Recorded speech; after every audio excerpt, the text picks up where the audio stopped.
Okay. ये जो आपका प्रोग्राम 5 है, इसमें ये भी आपकी बुक से इसी से है, क्वेश्चन बैंक से। इसमें एक प्रोग्राम आपको बनाना है जिसमें हमें करना क्या है, इस प्रोग्राम में इनपुट और लेटर, हम यूज़र से एक लेटर इनपुट कराएंगे। ठीक है, लेटर मतलब करेक्टर, या लेटर लिखा बट करेक्टर होना चाहिए। फाइंड इट्स स्काई कोड, फिर हम क्या करेंगे, उसका स्काई कोड फाइंड करेंगे। उस करेक्टर का लेटर ही करवाया इन्होंने वैसे, पर हम करेक्टर भी कर सकते हैं क्योंकि कोई भी करेक्टर एंटर करा, उस करेक्टर का स्काई कोड फाइंड करा। फिर क्या करा, रिवर्स द स्काई कोड, जो स्काई कोड है उसकी वैल्यू को रिवर्स करा, और फिर डिस्प्ले द इक्विवेलेंट करेक्टर, उसका इक्विवेलेंट करेक्टर डिस्प्ले कर दिया। तो वैसे यहाँ लेटर लिखा तो हम लेटर का यूज़ करेंगे, कोई लेटर एंटर कराएंगे। लेटर मतलब A B C D, capital में भी हो सकती है, स्मॉल में भी। कैपिटल और स्मॉल दोनों letter, A B C D जो है, A B C D alphabets जो है हमारे, वो लेटर में आएंगे। ठीक है, अब इसमें दो चीज़ें क्या होंगी इम्पॉर्टेंट। एक तो हम नॉर्मली आपका जो एक तो हम टाइप कास्टिंग देखेंगे इसमें कि टाइप कास्टिंग कैसे होती है, और दूसरा रिवर्स, किसी नंबर का रिवर्स कैसे फाइंड करते हैं। तो एक बेसिक प्रोग्राम है, ये सबको पता होना चाहिए। ठीक है, चलिए देखिए, हमें यूज़र से वैल्यू एंटर करानी है, तो सबसे पहले जावा डॉट यूटिल पैकेज हम लेंगे ताकि हम स्कैनर क्लास को क्रिएट कर सकें। ये याद रखिएगा, ये जो जावा डॉट यूटिल हम लेते हैं क्लास, ये करेक्ट स्कैनर के ऑब्जेक्ट को बनाने के लिए इसे इंपोर्ट करना पड़ता है। इसमें हम क्या करने वाले हैं, रिवर्स करने वाले हैं, रिवर्स अंडरस्कोर कोड, रिवर्स करने वाले कोड को, तो इसका नाम रिवर्स अंडरस्कोर कोड रख दिया हमने।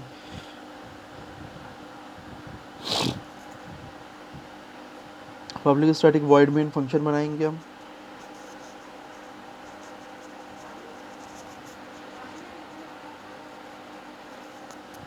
इस पब्लिक स्टैटिक वॉइड मेन के अंदर सबसे पहले स्कैनर का ऑब्जेक्ट बना लेंगे।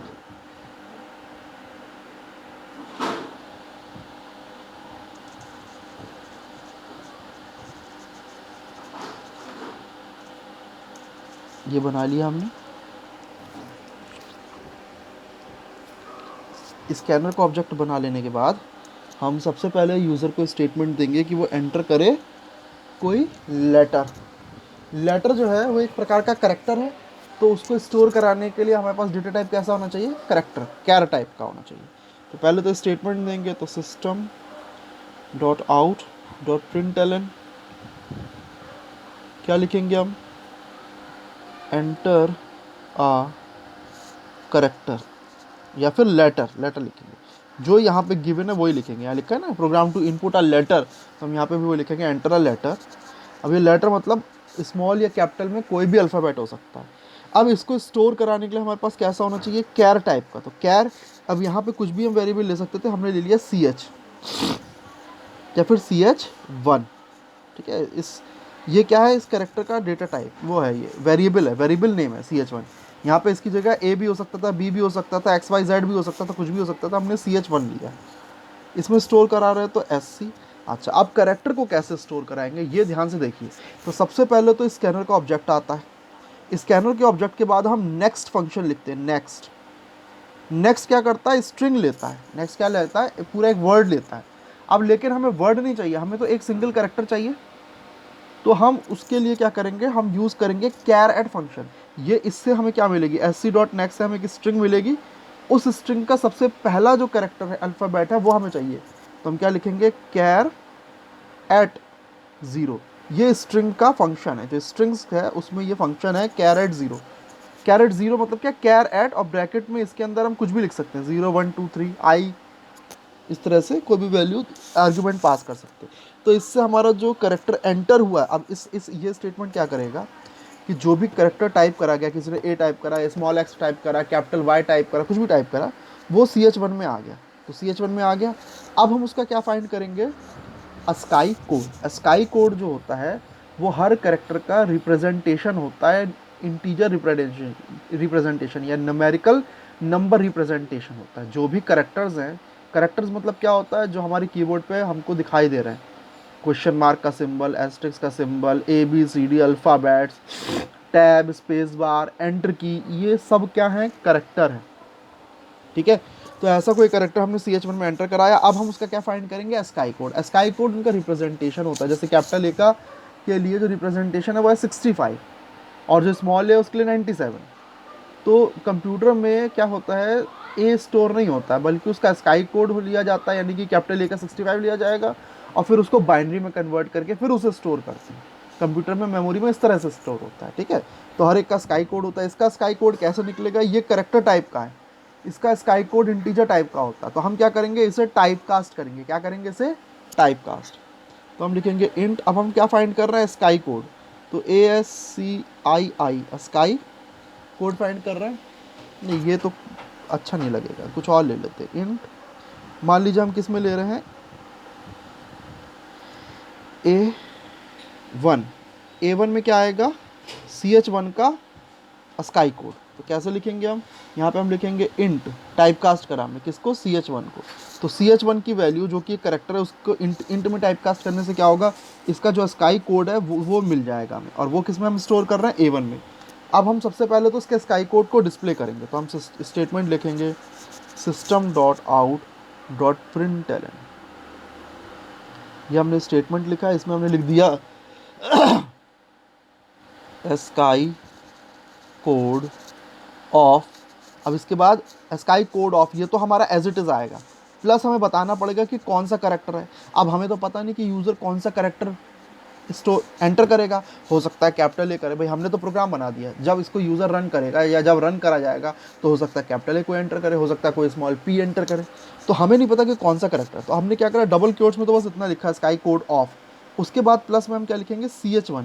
CH1 लिखने से क्या होगा, CH1 वेरिएबल है, ये उसकी वैल्यू देगा। तो अगर किसी ने कैपिटल एंटर कराया तो यहाँ पे कैपिटल लिख के आएगा, तो जो कंप्यूटर मॉनिटर उस पर लिख के आएगा sky code of capital A, ठीक है। अगर किसी ने स्मॉल p कराया तो लिख के आएगा sky code of small p। Plus इसके बाद हमें क्या चाहिए, इसकी वैल्यू। तो इसकी वैल्यू किस में है, A1 में। तो हम यहाँ पे लिखेंगे इज़, फिर यहाँ प्लस का सिंबल और फिर प्लस के सिंबल के बाद A1, ठीक है। तो यहाँ लिख के आएगा स्काई कोड ऑफ, इतना तो डबल कोड्स में एज इट इज आएगा, CH1।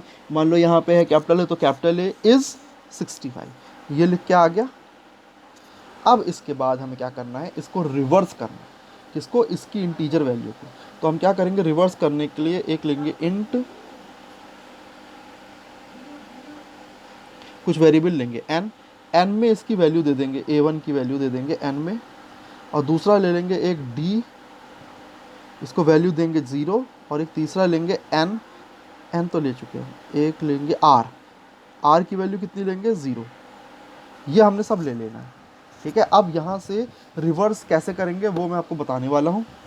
रिवर्स करने के लिए हमने n में वैल्यू ले ली है, A1 क्या है, CH1 का स्काई कोड। अगर CH1 की वैल्यू है a तो उसका स्काई कोड हो गया 65। अब हमें 65 को रिवर्स करना है। अगर 65 है तो उसका क्या मिलना चाहिए हमें, 56, ठीक है। तो रिवर्स करने का ये तरीका है।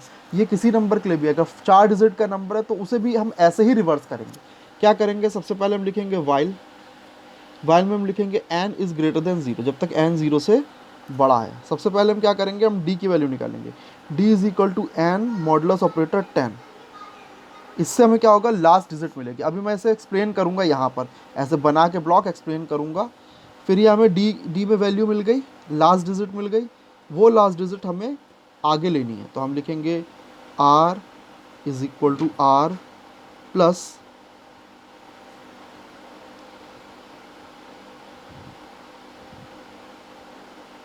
नो, ये स्टेटमेंट नहीं रहेगा, ये रहेगा r is equal to r asterisk 10 प्लस d,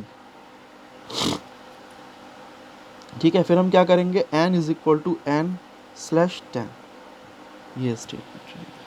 अब ये कैसे रन करेगा, यहाँ पे मैं ज़रा एग्जाम्पल लेके बता रहा हूँ। ये इतना पार्ट जो है एग्जाम्पल के लिए, ठीक है, ये एग्जाम्पल है। एग्जाम्पल कैसे रन करेगा, मान लीजिए n में वैल्यू है 2478, सपोज दैट ये वैल्यू 2478। तो सबसे पहले क्या करा, n is greater than 0, condition true हो जाएगी, 2478 है, ट्रू होगा। यहाँ पे आएंगे d की वैल्यू क्या होगी, n मॉडुलस ऑपरेटर 10। जब हम इसे 10 से डिवाइड करेंगे ना तो हमें क्या मिलेगा, लास्ट डिजिट मिलेगी। इसे करके देख लीजिए, 247 हमारा क्या मिलेगा, क्वोशिएंट, और 8 क्या मिलेगा, रिमाइंडर। यहाँ पे हमने मॉडुलस ऑपरेटर लगाया, मॉडुलस ऑपरेटर में हमेशा क्या लेते हैं हम, रिमाइंडर लेते हैं। तो जब 2478 को 10 से डिवाइड करेंगे और हम क्या ले रहे हैं, रिमाइंडर ले रहे हैं, तो लास्ट डिजिट मिलेगी। लास्ट डिजिट है 8, वो किस में आ जाएगी, डी में। तो डी में कितना आ गया, 8 आ गया। अब हमने क्या करा, r is equal to r into 10, r में हम लेके क्या चले, 0। तो यहाँ तो आर में हम वैल्यू स्टोर करा रहे हैं, ठीक है। आर में वैल्यू क्या स्टोर करा रहे हैं, आर इंटू यहाँ आर की वैल्यू अभी कितनी है 0, तो 0 इंटू 10 प्लस डी की वैल्यू कितनी है 8, तो आर में कितना स्टोर हो जाएगा 0 प्लस 10 यानी कि 0 प्लस 8 यानी कि 8 आ गया आर में आ गया 8। फिर हमने क्या करा n इजिकल टू n/10, ये और ये एक ही डिवीज़न है, इसमें हम क्या ले रहे हैं रिमाइंडर, इसमें क्या लेते हैं क्वेश्चन। तो जब 10 से 2478 को हम डिवाइड करेंगे तो क्वेश्चन क्या मिलेगा 247, लास्ट डिजिट को छोड़ के बाकी पूरा का क्या मिलेगा, पूरा का पूरा आगे का हिस्सा एस क्वेश्चन। तो n में अब कितना आ गया, हम क्या कर रहे हैं n को डिवाइड कर रहे हैं, यानी कि 2478 को डिवाइड कर रहे हैं 10 से, और हम ले क्या रहे हैं क्वेश्चन, स्लैश लगाया क्वेश्चन लेंगे, और वो किस में स्टोर करा रहे हैं n में स्टोर कर रहे हैं। तो n में क्या बचेगा, इतना मिलेगा हमें डिवाइड करके, तो n में बचा 247, n छोटा हो गया। अब यहाँ से हम यहाँ जाएंगे, फिर चेक करा n क्या ग्रेटर देन 0 से, तो 247 is greater than 0, condition true हो गई। यहाँ आए n मॉडुलस ऑपरेटर 10, अब हम इसे डिवाइड कर रहे हैं, किसे 247 को डिवाइड कर रहे हैं 10 से, और क्या ले रहे हैं रिमाइंडर ले रहे हैं। तो जब 247 को आप 10 से डिवाइड करेंगे तो अगेन लास्ट डिजिट मिलेगी, तो d में कितना आएगा 7। अब हम क्या निकालेंगे r की वैल्यू, तो r की वैल्यू कैसे निकालेंगे, देखो यहाँ से r इक्वल्स टू r में अभी कितना था 8 है, पिछली बार कितना था 8 था, तो यहाँ पे आएगा 8 इंटू कितना है 8 इंटू 10 प्लस डी की वैल्यू कितनी है 7, तो ये कितना हो गया 8 10 80 प्लस 7 87, तो आर में कितना आ गया अब 87 हो गया आर में, ठीक है। अब last statement n is equal to n/10, तो n/10 करने पे क्या होगा, आप इसे डिवाइड कर रहे हैं 10 से, और क्या ले रहे हैं क्वेश्चन कितना, ये तो रिमाइंडर बचा था, तो क्वेश्चन ये बचेगा 24। तो यहाँ पे n में अब कितना आएगा, और उसे हम स्टोर किस में करा रहे हैं आंसर को n में, तो n में कितना बचा 24। यहाँ गए, अब यहाँ चेक करा 24 इज ग्रेटर देन 0, सही है।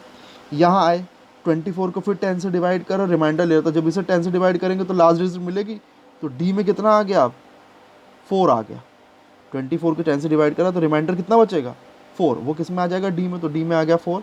अब हम r की वैल्यू निकालेंगे, तो यहाँ लिखेंगे r इक्वल्स टू r की वैल्यू यहाँ से लेंगे, कितनी है 87 इंटू 10, 87 इंटू 10 प्लस डी की वैल्यू कितनी है 4, तो ये कितना निकल के आ गया 874 हो गया। यहाँ आए n को, फिर हमने इसको डिवाइड करा 24 को, अभी तो n में 24 है, उसको 10 से डिवाइड करा, और जो क्वेश्चन आया क्वेश्चन कितना आएगा 2, उसे हमने किस में स्टोर करा दी n में, तो n में कितना बचा 2। अब यहाँ से फिर यहाँ गए 2 इज़ ग्रेटर देन 0, n में अब 2 है, 2 is greater than 0, condition true है। यहाँ आए अब 10 से 2 को डिवाइड करेंगे, तो जब आप 10 से 2 को डिवाइड करेंगे तो रिमाइंडर कितना मिलेगा, यहाँ पे मैं करके दिखा देता हूँ। 10 से ज़रा 2 को डिवाइड करिए, तो 10 तो 2 से बड़ा है, तो हम क्या लेंगे 0 टाइम्स लेंगे, 10 0 ज़ा 0, रिमाइंडर बचा 2, तो रिमाइंडर बच रहा है 2, और क्वेश्चन कितना आ रहा है 0। जब 10 क्योंकि 2 से बड़ा है तो जा नहीं सकता है, तो हम 0 टाइम्स लेंगे, तो यहाँ 10 0 ज़ा 0, 2 में से 0 गया तो बचा 2, तो ये हो गया रिमाइंडर और ये हो गया क्वेश्चन। जब हमने मॉडुलस ऑपरेटर लगाया तो हम क्या लेंगे रिमाइंडर, जो क्या है 2, तो डी में कितना आ गया 2 आ गया, डी में कितना आया 2 आया। फिर क्या है, अब हम आर की वैल्यू निकालेंगे, तो R is equal to R कितना है अब 874, तो 874 इंटू 10 प्लस डी कितना है अभी 2, तो ये हो गया 8742, ये आ गया आर में। और फिर हम यहाँ गए एन को हमने करा इससे, एन में कितना अभी 2 है 2 को 10 से डिवाइड करा, और क्या ले रहे हैं हम स्लैश लिखा है क्वेश्चन ले रहे हैं, क्वेश्चन कितना आया जब 10 को 2 से डिवाइड करा तो क्वेश्चन कितना 0, तो एन में आएगा 0 आएगा, यहाँ से जाएंगे कंडीशन फॉल्स हो जाएगी, 0 is greater than 0, condition false, बस यहाँ से बाहर निकल आएंगे। अब देखिए आप ध्यान से, नंबर हमारा था 2478, ये था नंबर 2478, और आर में कितना आ गया 8742, तो आर के अंदर क्या हमारा उसका रिवर्स है। तो ऐसे ही जब हम इसे पूरा सॉल्व करेंगे तो ये जो स्काई नंबर हमने एंटर कराया था A1 में, इसका जो रिवर्स है वो किस में आ जाएगा आर में। अब हमें उसे डिस्प्ले करना है, तो अब हम उसे डिस्प्ले करेंगे, हम यहाँ पे लिखेंगे, हमें पता तो चल गया है कि उसका जो रिवर्स नंबर है वो क्या है। अब उसका हम उसका स्काई कोड है, उसका करेक्टर भी फाइंड कर लेंगे।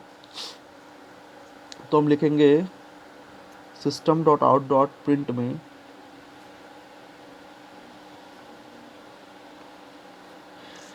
Reverse sky code is equal to कितना है, वो किस में आया आर में, रिवर्स स्काई कोड आया आर में, और उसके लिए करेक्टर फिर अब लिखेंगे system.out.print करेक्टर रिप्रेजेंटेड